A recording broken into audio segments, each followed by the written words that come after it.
Well, it has been a very loud morning, to say the least. Yeah. Not only showers and storms, but these winds being quite rowdy. Yeah, so some strong wind gusts right now. They'll get even stronger later today and tonight. And that's why we'll have a wind advisory that starts at noon today, continuing throughout tomorrow morning. So be careful, stay weather aware as we go through the day. And for especially tonight, when some stronger storms will roll into the area. Right now, we head to Columbia, where at this hour you've picked up just under a tenth of an inch of rainfall your way. 62 degrees, and still see some rain, a little bit of lightning in part of our area for the start of the day. So right now we do have some area showers and a couple of thunderstorms. Now the rain chances die down later today, so for the afternoon a spotty shower not out of the question, but more than anything mild and windy. Wind advisory kicks in today from noon today until 6 o'clock tomorrow morning. Now early tomorrow morning, a line of showers and storms will roll our way.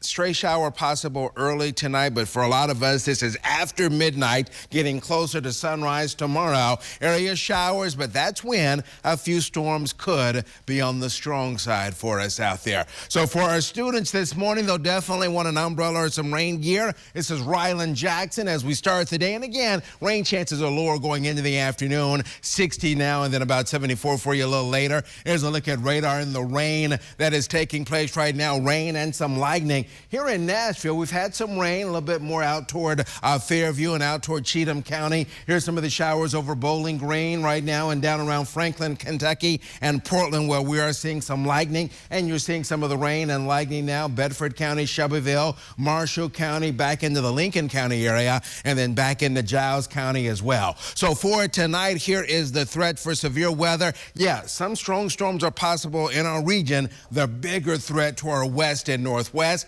and it is going to be downright windy. These right now, Nikki D, current wind gusts, but later today, 35 miles per hour tonight, 40 mile per hour wind gust. I mean, Leland, it is going to be relentless, continuing to increase over the next several hours. Here's a look at that. Right around lunchtime, we anticipate our winds to be gusting in the widespread 30s. And then as we head overnight tonight, that's when we're really going to notice things cranking up even more so with some of these gusts in the 40s. So if you've already decorated, maybe for spring, maybe you've got some delicate flowers, you may want to bring those in, or you've got Easter eggs out on the front porch and a little bit of decor, you know those things are light if nothing's in them, and they will be flying, not only today, but also into the overnight hours. Here's a look at tomorrow around 1 o'clock. Notice the winds out of our north, because by lunch tomorrow, we look for this system to be out of here. Over the next few hours, obviously, we're still going to see those showers and storms moving their way eastward. Quite a bit of cloud cover as we make our way throughout the day, but still warming.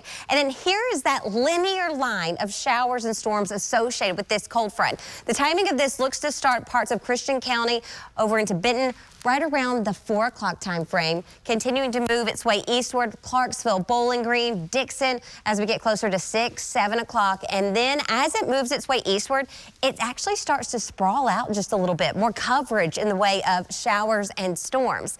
Now, once all of this exits, cold air catches up, and that's where we could have a little bit of wet snow in some spots. So when it comes to temperatures, tomorrow is backwards day. We're going to hit our high right around midnight. You'll notice at 8 o'clock we're in the 60s, but then as that system starts to exit, 40s start to take over. Your 7-day forecast, highs today will be in the 70s, a lot of wind, and of course tomorrow a lot of wind and rain. Numbers will decrease as we go throughout the day. Leap day 53, and then we really are leaping up for the weekend. Yeah, so after a chilly middle of that 7-day, for the weekend we're right around 70 on Saturday, 72 Sunday, and then we'll reintroduce a rain chance coming in for Monday, maybe a couple of thunderstorms that day as well.